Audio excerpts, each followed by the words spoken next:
नमस्कार, एक बार फिर से स्वागत है आपका आपके अपने ही YouTube चैनल में। आज के इस वीडियो में हम बात करने वाले हैं मेटफॉर्मिन के बारे में। मेटफॉर्मिन जो कि सबसे ज़्यादा प्रिस्क्राइब्ड की जाने वाली ड्रग में से एक ड्रग है, ठीक है। तो मैं आपको बता दूं, ये लिस्ट एक जारी हुई थी जिसके हिसाब से जो सबसे ज़्यादा प्रिस्क्राइब की जाने वाली ड्रग थी वो अटोरवास्टैटिन, और उसी सीरीज़ में जो अगली सबसे ज़्यादा प्रिस्क्राइब की जाने वाली ड्रग है वो है मेटफॉर्मिन। तो मेटफॉर्मिन के बारे में बता दूं, बताने से पहले आपको ये बता देते हैं कि इस वीडियो के माध्यम से मेटफॉर्मिन क्या है, किस में यूज़ होता है, कैसे साइड इफ़ेक्ट, क्या क्या चीज़ें हैं, वो सारी आज के इस एक वीडियो में देखेंगे और समझेंगे। तो मेटफॉर्मिन जो है ये यूज़ होता है डायबिटीज़ के केस में। अब देखिए डायबिटीज़ क्या है। डायबिटीज़ एक तरह का मेटाबॉलिक डिसऑर्डर है, ठीक है। अभी मैं अगर इसकी बात करूँ तो डायबिटीज़ जो है वो 3 टाइप्स के हैं। पहला जो है टाइप 1 डायबिटीज़, टाइप 2 डायबिटीज़ और जेस्टेशनल डायबिटीज़, ठीक है।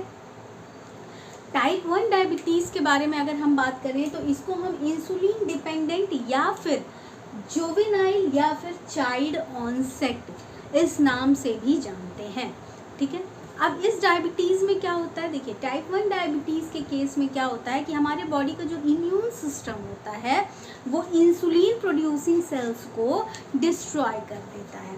अब इंसुलिन जो होता है ये कहाँ प्रोड्यूस होता है, तो इंसुलिन प्रोड्यूस होता है पैनक्रियास के बीटा सेल्स से, ठीक है। पैनक्रियास के बीटा सेल से वहाँ से ये इंसुलिन प्रोड्यूस होता है। और इंसुलिन का काम क्या होता है, जो आप खाना खाते हैं उससे जो ग्लूकोज बनता है उस ग्लूकोज को सेल्स तक, सेल किस तरह से कितनी ऊर्जा का यूज़ करेगी, कितना ग्लूकोज का यूज़ करेगी, इसका रेगुलेशन जो करता है वो होता है इंसुलिन। तो जब यही जो पैनक्रियाज है, इंसुलिन प्रोड्यूसिंग सेल यानी बीटा सेल्स जो होती हैं ये डिस्ट्रॉय हो जाती हैं हमारे अपने ही इम्यून सिस्टम की वजह से, उस कंडीशन को टाइप 1 डायबिटीज़ या फिर चाइल्ड ऑनसेट या फिर जुवेनाइल डायबिटीज़ के नाम से भी जानते हैं। फिर दूसरा डायबिटीज़ होता है टाइप 2 डायबिटीज़, जिसको हम नॉन इंसुलिन डिपेंडेंट के नाम से जानते हैं, जिसमें बीटा सेल्स को कोई नुकसान नहीं होता। बॉडी में ग्लूकोज, इंसुलिन है भी, ग्लूकोज का फॉर्मेशन भी हो रहा है, लेकिन अब वो इंसुलिन किस तरह से शरीर को इस्तेमाल करना है ये नहीं पता होता है, इसलिए इसको कहा गया इंसुलिन नॉन डिपेंडेंट। इंसुलिन पे ये डायबिटीज़ डिपेंड नहीं है, इंसुलिन होते हुए भी हमारा शरीर उसको यूटिलाइज नहीं कर पाता है। फिर दूसरा है जेस्टेशनल डायबिटीज़, जो कि प्रेगनेंसी के समय से ही बच्चे में हो जाता है। जब माँ प्रेग्नेंट होती है उसी वक्त से बच्चे को डायबिटीज़ होता है, जिसको हम कहते हैं जुवेनाइल ऑनसेट डायबिटीज़, ठीक है। फिर ये तो डायबिटीज़ के बारे में कुछ बेसिक जानकारियाँ हुई। अब अगर बात करें कि इस मेटफॉर्मिन के स्पेसिफिक मेटफॉर्मिन के बारे में अगर मैं बात करूं तो सबसे पहले इसका ब्रांड नेम अगर हम जानें तो ब्रांडेड में ये फोर्टामेट, ग्लूमेक्सा के नाम से आती है, और जेनेरिक में मेटफॉर्मिन HCl। देखिए ब्रांडेड और जेनेरिक में सिर्फ एक ही फ़र्क है कि जेनेरिक जो होती है वो थोड़ी सस्ती दवाइयाँ होती हैं, लेकिन जो ब्रांडेड होती है वो कंपनी मेड होती है और वो थोड़ी महंगी होती है, ठीक है। अब मैं इसकी यूजेस की बात करूं, जैसे कि मैंने पहले ही बताया कि मेटफॉर्मिन का इस्तेमाल डायबिटीज़ के ट्रीटमेंट में किया जाता है। तो ये करता क्या है, ये ब्लड शुगर लेवल को बढ़ा देता है। अब देखिए अगर इंसुलिन नहीं होगा तो ग्लूकोज जो बना है शरीर को पता ही नहीं है कि कैसे उस ग्लूकोज को कौन सी सेल को कितने फॉर्म में यूज़, क्योंकि हमारी बॉडी को ग्लूकोज चाहिए as a source of energy, और जब ग्लूकोज इस्तेमाल ही नहीं होगा तो ब्लड शुगर लेवल बढ़ जाएगा, ठीक है। जब ब्लड शुगर लेवल जो बढ़ता है उसी को कम करता है ये मेटफॉर्मिन, ठीक है। और जनरली ये किस केस में यूज़ होता है, टाइप 2 डायबिटीज़ के केस में, ठीक है, जिसमें इंसुलिन होते हुए भी बॉडी को पता नहीं है कि उसका इस्तेमाल कैसे किया जाना है। अब मैं अगर इसके मैकेनिज्म ऑफ एक्शन की बात करूं तो ये काम कैसे करता है, ये जो हमारी बॉडी ग्लूकोज को एब्जॉर्ब करती है उसके अमाउंट को कम कर देता है, या फिर जो ग्लूकोज लीवर बना रहा है खाने को मेटाबोलाइज्ड करके उसी का अमाउंट कम कर देती है। ये इस तरह से काम करती हैं, ठीक है। आइए अब डोजेस फॉर्म की बात करें अगर, तो ये ओरल टैबलेट के फॉर्म में भी आता है, सोल्यूशन के फॉर्म में भी आता है, और एक्सटेंडेड टैबलेट, रिलीज टैबलेट के फॉर्म में भी ये मेडिसिन, ये दवा अवेलेबल है मेटफॉर्मिन। ठीक है।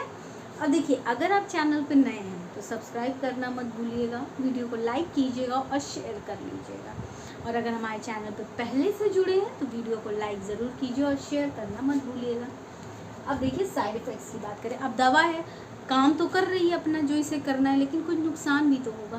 क्या नुकसान है देख लें। डायरिया हो सकता है, नौसिया, वोमिटिंग जैसी कंडीशन, कमज़ोरी आ सकती है, पेट में दर्द, सिर में दर्द, कॉन्स्टिपेशन, और मुंह में टेस्ट चेंज हो सकता है, मेटालिक टेस्ट हो सकता है, यानी हर समय मुंह में आपको कुछ मेटल मेटल जैसा स्वाद आएगा, या फिर ठंड, जुकाम, सर्दी, ये वाले सिम्टम्स भी आ सकते हैं। फिर दूसरे कंडीशन क्या है इसका साइड इफ़ेक्ट, ये लैक्टिक एसिडोसिस कॉज कर सकता है। लैक्टिक एसिडोसिस मतलब क्या होता है, शरीर में लैक्टेट का फॉर्मेशन ज़्यादा होने लगता है, लैक्टिक एसिड का फॉर्मेशन ज़्यादा होने लगता है, जिसकी वजह से टिश्यू को या सेल्स को ऑक्सीजन कम मिलता है। इस कंडीशन को हम कहते हैं लैक्टिक एसिडोसिस। ये पहले ही लैक्टिक एसिडोसिस कॉज कर रहा है, इसलिए जिन पेशेंट को मेटाबॉलिक एसिडोसिस पहले से है, ठीक है, जिनको मेटाबॉलिक एसिडोसिस, जिसमें क्या होता है, बॉडी में एसिड का फॉर्मेशन ज़्यादा होने लगता है, तो जिन पेशेंट्स को मेटाबॉलिक एसिडोसिस पहले से है उन्हें ये दवा मेटफॉर्मिन HCl नहीं दी जाती है, क्योंकि इसका खुद का एक बहुत बड़ा साइड इफ़ेक्ट है लैक्टिक एसिडोसिस। अब लैक्टिक एसिडोसिस में क्या हो सकता है, बीमार बीमार सा लगेगा, मसल्स में बहुत दर्द होता रहेगा, ठीक है, और सांस लेने में दिक्कत होगी, चक्कर आता रहेगा, पेट में दर्द होता रहता है। ये सिम्टम्स होते हैं लैक्टिक एसिडोसिस के। ठीक है। अब आइए दूसरा क्या हो सकता है, विटामिन B12 डेफिशिएंसी। ठीक है। अब अगर विटामिन B12 की डेफिशिएंसी कमी होगी तो उसका मतलब क्या है, RBC कम होगा। RBC कम मतलब अनीमिया, यानी पेशेंट को क्या हो सकता है, अनीमिया हो सकता है। साथ अब खून नहीं है शरीर में, अनीमिक है, तो हाथ पैर ठंडे होना ही है। तो एक साइड इफ़ेक्ट और क्या हो सकता है, हाथ पैर ठंडे हो सकते हैं। दूसरा क्या है, कमज़ोरी तो लगेगी ही, क्योंकि हर जो हमारे वाइटल ऑर्गन्स उनको ऑक्सीजन भी नहीं मिलेगा, साथ ही साथ प्रॉपर ऑक्सीजन। दूसरा, हार्ट बीट तेज़ हो जाएगी, चेहरे का, हाथ और हाथों पे ये हथेलियों का कलर पीला पड़ने लगेगा, क्योंकि RBC है नहीं। फिर दूसरा, कमज़ोरी होगी ही, और सांस लेने में दिक्कत होनी ही है, क्योंकि ब्लड से ही ऑक्सीजन का सर्कुलेशन हो रहा है, वाइटल ऑर्गन को ऑक्सीजन ही नहीं मिलेगा क्योंकि बॉडी में ब्लड ही नहीं है। तो ये इसके, इस दवा की वजह से ये इसके साइड इफ़ेक्ट्स हैं। अब दूसरा, हाइपोग्लाइसेमिया हो सकता है। देखिए, दवा कब दी थी, जब ब्लड में शुगर का लेवल बढ़ा हुआ था भाई, तभी तो ये शुगर के लेवल को कम कर रहा है, लेकिन बढ़ा था उसको हमने कहा था हाइपरग्लाइसेमिया। ठीक है, मतलब ग्लूकोज का लेवल बढ़ा हुआ, लेकिन जब ग्लूकोज का लेवल दवा दे रहे हैं तो ग्लूकोज का लेवल कम होगा, उसकी वजह से एक सिचुएशन आ सकती है जिसको कहते हैं हाइपोग्लाइसीमिया। ठीक है।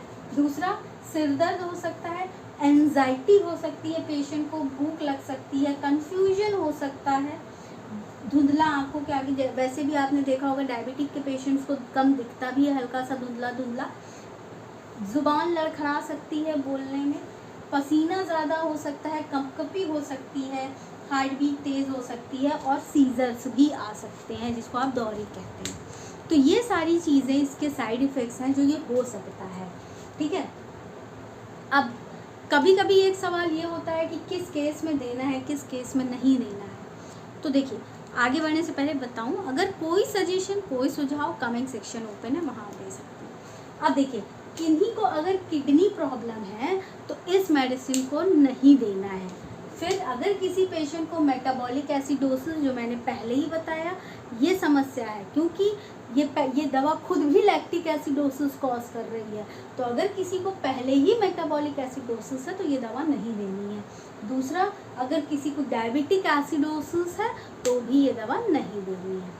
अब आइए, सबसे इस दवा की वजह से आप एक साइड इफ़ेक्ट देख रहे हैं, पेट खराब हो सकता है।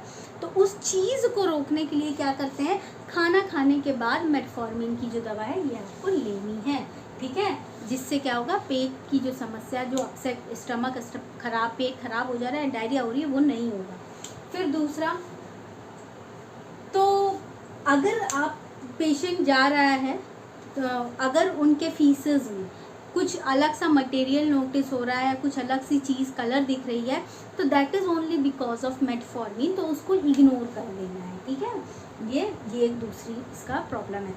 अब ये दवा क्या कर सकती है, ओव्यूलेशन भी कॉज कर सकती है। मेटफॉर्मिन HCl फीमेल्स में ओव्यूलेशन भी करवा सकती है, ठीक है। ये इसका एक, इस वजह से ये और भी जगह पे ये मेटफॉर्मिन HCl यूज़ हो सकती है। दूसरा, अगर लीवर प्रॉब्लम पहले से ही है तो ये दवा नहीं लेनी है, डॉक्टर को बताना है। दूसरी चीज़ क्या है, प्रेगनेंसी में ये दवा, ऐसा कोई डेटा अवेलेबल नहीं है प्रेगनेंसी और ब्रेस्ट फीड को ले करके कि वेदर ये सेफ़ है कि नहीं, लेकिन फिर भी पेशेंट को ब्रेस्ट फीडिंग करवा रही हैं या फिर प्रेग्नेंट हैं तो उनको ये दवा नहीं लेनी है। अब इंटरेक्शन की अगर बात करूं तो कुछ दवाइयाँ ऐसी होती हैं जो क्या करती हैं कि अगर उनको आप किसी के संग दे रहे हैं तो या तो वो उस दवा का इफेक्ट बढ़ाएंगी, उसके एब्जॉर्प्शन को बढ़ा देंगी, या तो एलिमिनेशन को बढ़ा देंगी, घटा देंगी, कुछ ना कुछ करती हैं, उसको हम इंटरेक्शन कहते हैं। तो इंटरेक्शन अगर हम बात करें तो अगर कोई पेशेंट पहले से ही कार्बोनिक एनहाइड्रेज इनहिबिटर्स जैसे कि जोनिसामाइड, एसिटाजोलामाइड या फिर मेथिमाजोल ले रहे हैं तो उन्हें अपने डॉक्टर को बताना है, हेल्थ केयर प्रोवाइडर को बताना है कि वो ये मेडिसिन ले रहे हैं, तभी उनको उसके अकॉर्डिंग डॉक्टर प्रिस्क्राइब करते हैं। उसमें क्या होता है कि इसकी वजह से अगर कोई पेशेंट को ऐसी दवा दी जा रही है जिसकी वजह से इंसुलिन का लेवल बढ़ रहा है तो वो भी इस मेटफॉर्मिन HCl को नहीं लेंगे, ठीक है। दूसरा क्या है, इस दवा का कोई भी फूड और ड्रिंक से कोई इंटरेक्शन नहीं है, जो चाहे खा सकते हैं, जो चाहे पी सकते हैं, एक्सेप्ट अल्कोहल, ठीक है। तो अल्कोहल अगर पिएंगे तो एसिडोसिस का कंडीशन खतरा ज़्यादा बढ़ जाता है, इसलिए मेडिसिन कोई भी हो उसके संग स्मोकिंग या फिर अल्कोहल प्रोहिबिटेड है पूरी तरह से, ठीक है। तो दोस्तों ये मेरा आज का पूरा वीडियो था मेटफॉर्मिन HCl के ऊपर। उम्मीद करती हूँ अच्छा लगा होगा। अच्छा लगा तो चैनल को सब्सक्राइब कर दीजिए और लाइक कर दीजिए और वीडियो शेयर करना मत भूलिएगा। अब अगले वीडियो में मिलेंगे, नई समस्या, नई मेडिसिन को डिस्कस करेंगे। तब तक के लिए थैंक यू वेरी मच।